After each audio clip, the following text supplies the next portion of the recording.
त्याचबरोबर येणाऱ्या बिहारच्या निवडणुका आहेत, त्याचबरोबर स्थानिक स्वराज्य संस्थांच्या निवडणुका महाराष्ट्रात येऊ घातल्या आहेत, तर यामध्ये पारदर्शकता वाटेल असं. आता स्थानिक स्वराज्य संस्थांच्या निवडणुकीमध्ये त्यांनी व्हीव्हीपॅट पण काढलं.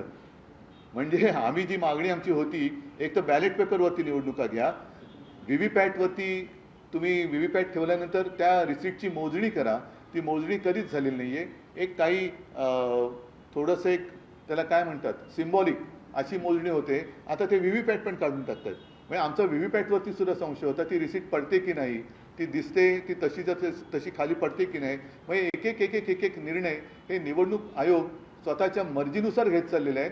म्हणून मी विचारलं की निवडणूक आयोग राष्ट्रपतींपेक्षा मोठे झालेत का निवडणूक आयुक्त? तुम्ही जे आंदोलन आज केलं त्याच्यावरती मुख्यमंत्र्यांनी असं म्हटलेलं आहे की आम्ही लोकांच्या प्रेमाची चोरी करतोय, परंतु उद्धव ठाकरे जाऊ द्या, त्यांच्याकडे आज तोंड दाखवायला जागा नाही. त्यांनी दुसऱ्यांच्या पापांवरती पांघरून घालण्याचं एकच काम त्यांच्यावरती त्यांच्या श्रेष्ठींनी सोपवलं आहे. मी त्याच्याबद्दल काही बोलू इच्छित नाही. एकतर दिल्लीमध्ये जो काही आज तमाशा जो केंद्र सरकारने केला तो अत्यंत लांछनास्पद आहे.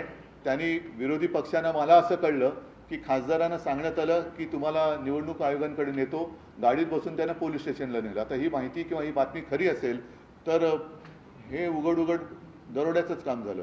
आणि म्हणून मला असं वाटतं की परत एकदा पंतप्रधान असतील किंवा संबंधित मंत्री असतील त्यांनी समोरासमोर बसून जे प्रेझेंटेशन राहुल गांधींनी सगळ्यांनी दिलं ते त्यांनी स्वतः समजून घ्यावं.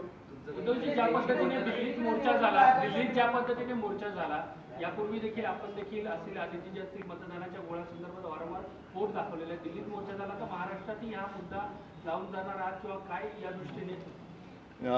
सगळ्या देशभर हा मुद्दा लागला पाहिजे, लावून धरला पाहिजे, कारण देशातल्या लोकशाहीचा हा विषय आहे.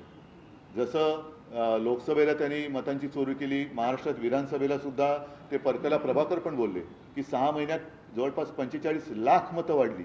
ही आली कुठून मतं? त्याच्यामुळे मी तर सगळ्यांना सांगतोय की आपलं नाव पहिलं तपासून घ्या मतदार यादीत, आणि आपल्या पत्त्यावरती आणखीन काही मतदार घुसवलेत का हे सुद्धा तपासा, असं मी नागरिकांना आवाहन करतोय. आता isakal.com आहे देशातील नंबर 1 ची मराठी न्यूज वेबसाईट. प्रत्येक अपडेटसाठी isakal.com ला नक्की भेट द्या.